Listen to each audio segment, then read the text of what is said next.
কোরআন তো পরিষ্কার জানিয়ে দেয়, যারা আল্লাহর রাস্তায় নিহত হয় তাদেরকে মৃত্যু বলিও না।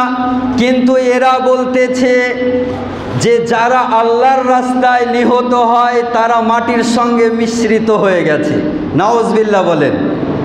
এটা কোরআন বিরোধী হলো না? হলো না? রব্বুল আলামিন বলেন তাদেরকে মৃত্যু বলো না। আমার কথা বুঝতে পারছেন কি? মৃত্যু বলো না।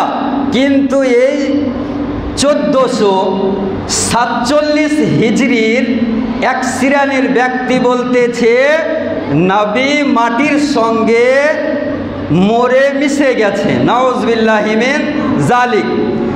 কিন্তু আপনি উঠিয়ে দেখুন, কোনো ব্যক্তি যদি কোরআন বিরোধী কথা বলে সে ব্যক্তি মুসলমান থাকতে পারে না। ইতিহাস উঠিয়ে দেখুন, হযরত ইসলাম জগতের প্রথম খলিফা আবু বকর সিদ্দিক কোরআন বিরোধী কথা বলেন নাই। ইসলাম জগতের দ্বিতীয় খলিফা উমারে ফারুক কোরআন বিরোধী কথা বলেন নাই। ইসলাম জগতের তৃতীয় খলিফা উসমানে গনি কোরআন বিরোধী কথা বলেন নাই। ইসলাম জগতের চতুর্থ খলিফা হযরত শেরে খোদা মুশকিলে কুশা হায়দারে কাররার ফাতিহে খাইবার হযরত আলী কোরআন বিরোধী কথা বলেন নাই। ইসলাম জগতের পঞ্চম খলিফা ইমাম আলী মাকাম ইমামে হুসাইন রাদিয়াল্লাহু তাআলা আন কোরআন বিরোধী কথা বলেন নাই। একটু আপনাদেরকে বলতে চাই, আমরা কি তাদের চেয়ে বেশি কোরআন বুঝতে জানি? একটু বলেন না। মুসলমান আমরা তাদের চাইতে কোরআন বুঝতে জানি না, তাদের চাইতে বেশি হাদিস বুঝতে জানি না। কিন্তু আজকে নেট ঘাটার পর, কিছু কিতাব পড়ার পর নবী বিরোধী কথা বলতেছে, কোরআন বিরোধী কথা বলতেছে, হাদিস বিরোধী কথা বলতেছে। তাহলে কোরআনের ভাষা থেকে দিবালোকের ন্যায় প্রমাণ হয় যে কোরআন বিরোধী কথা খোদার বিরুদ্ধে কথা, কোরআন বিরোধী কথা সাহাবে কেরামদের বিরুদ্ধে কথা।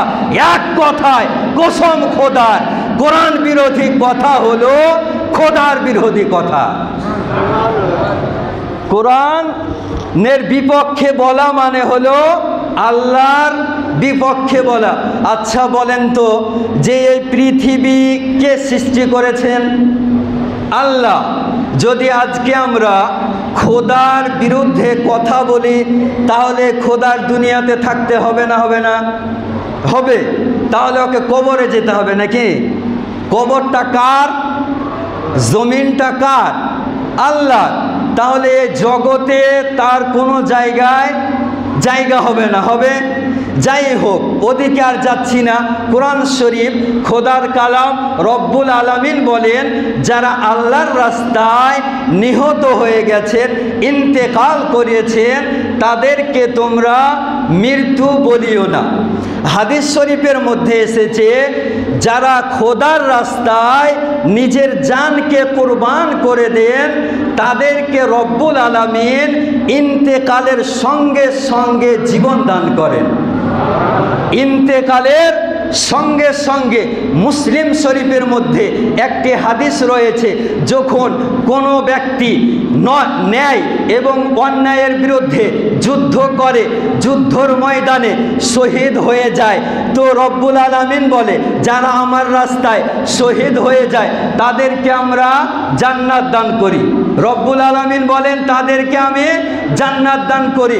কিন্তু সুন্নি হানাফি মুসলমান বলতে চায় যখন শাহিদগণ জান্নাতে প্রবেশ করেন, জান্নাতে থাকেন, জান্নাতে বসবাস করেন, তো আল্লাহর দরবারে বলেন ইয়া রব্বাল আলামিন এই জান্নাতে আমার মন লাগে না, এই জান্নাতে আমাকে ভালো লাগে না।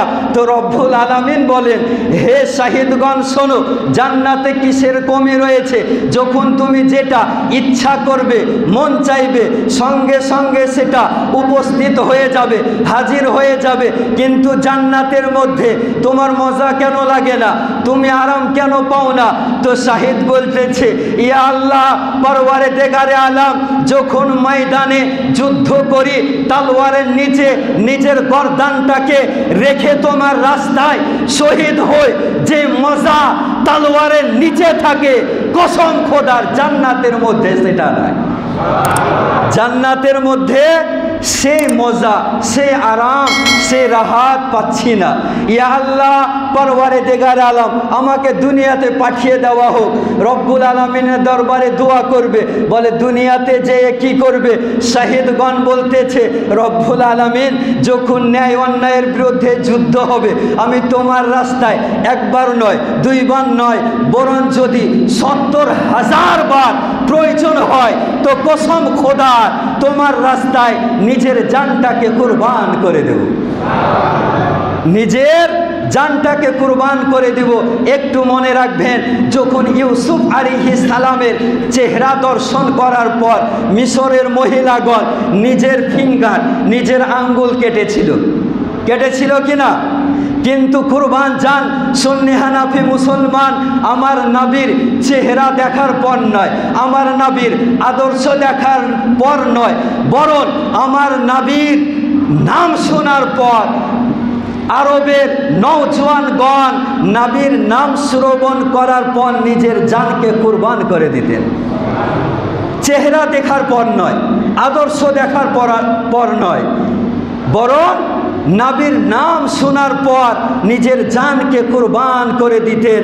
তো হাদিসের মধ্যে বলতেছে যে যারা আল্লাহর রাস্তায় শহীদ হয়ে যায়, যারা আল্লাহর রাস্তায় কুরবান হয়ে যায়, তাদেরকে তোমরা মৃত্যু বলিও না, বরং তারা জীবিত রয়েছে। মাত্র একটি হাদিসে কারিমা আলোচনা করব। তার পূর্বে একটি কথা বলি, যিনারা মুহররম মাসের রোজা রাখতে চান, যিনারা মুহররম মাসের রোজা রাখতে চান, তিনারা অবশ্যই আজকে রাত্রিতে সেহরি করবেন। আগামীকাল এবং পরশু মুহররম মাসের দুটি রোজা রাখতে হবে। আমার মহানবী সাল্লাল্লাহু তাআলা আলাইহি ওয়াসাল্লাম বলেন, যদি কোনো ব্যক্তি এই মুহররমুল হারামে দুটি রোজা রাখে, তাহলে তার জীবনের গত 1 বছর এবং সামনের 1 বছর এর গুনাহগুলোকে ক্ষমা করে দেওয়া হয়। বিগত 1 বছরের এবং সামনে যেটা আসতেছে তার 1 বছরের অর্থাৎ 2 বছরের দুটি রোজা রাখার কারণে জীবনের গুনাহগুলোকে রব্বুল আলামিন ক্ষমা করে দেন। হাদিসটি বুখারী শরীফ।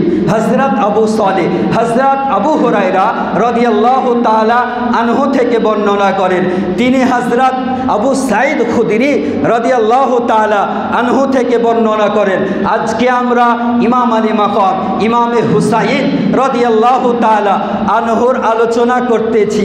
রব্বুল আলামিন বলেন, যেখানে আমার দোস্ত, আমার মেহবুব বান্দার জিকির হয়, তো সেই মজলিসকে আকাশ পর্যন্ত ফারিস্তা মণ্ডলীগণ ঘিরে নেয়। সুবহানাল্লাহ বলতে হবে। তাহলে আজকে শ্রীরামপুর আজগবি জুম্মা মসজিদে কার আলোচনা হতেছে বলেন না একটু? খোদার আলোচনা হতেছে, নবী কিরাম সাল্লাল্লাহু আলাইহি সাল্লামের তাজকিরা হতেছে, ইমাম আলী মাকাম ইমামে হুসাইনের আলোচনা হতেছে।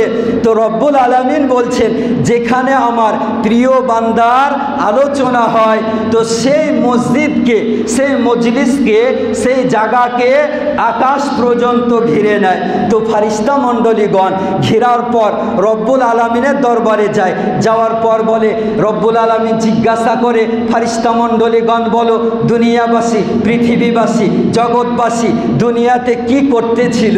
তো আজকে আমরা সমস্ত সাহাবে কেরামগণের আলোচনা করছি, শহীদে কারবালা ইমাম আলী মাকাম ইমামে হুসাইনের আলোচনা করতেছি।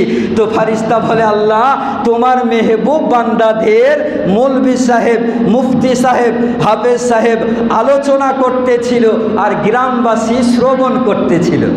সুবহানাল্লাহ।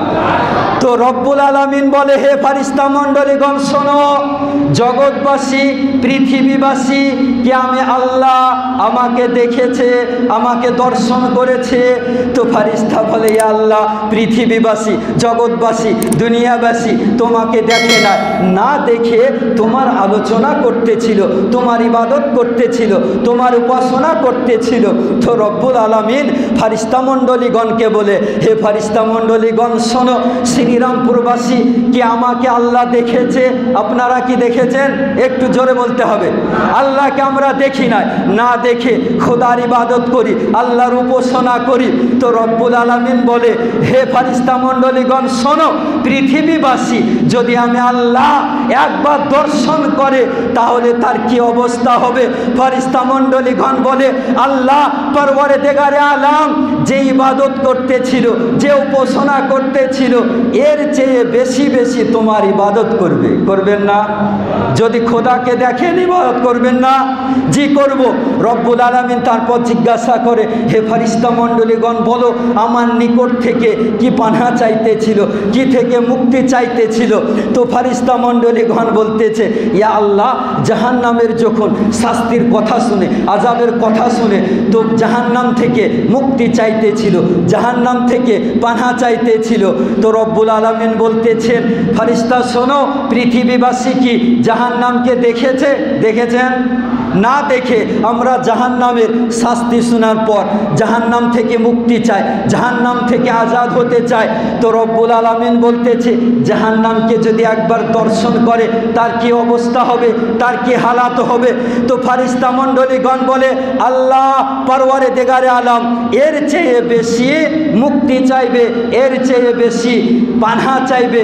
রব্বুল আলামিন বলতেছে, ফারিস্তা মণ্ডলী শেষ পর্যন্ত একটি কথা বলে যাও, আমার নিকটে কি চাই? আমরা খোদার নিকটে কি চাই? জোরে বলেন। জান্নাত চাই না?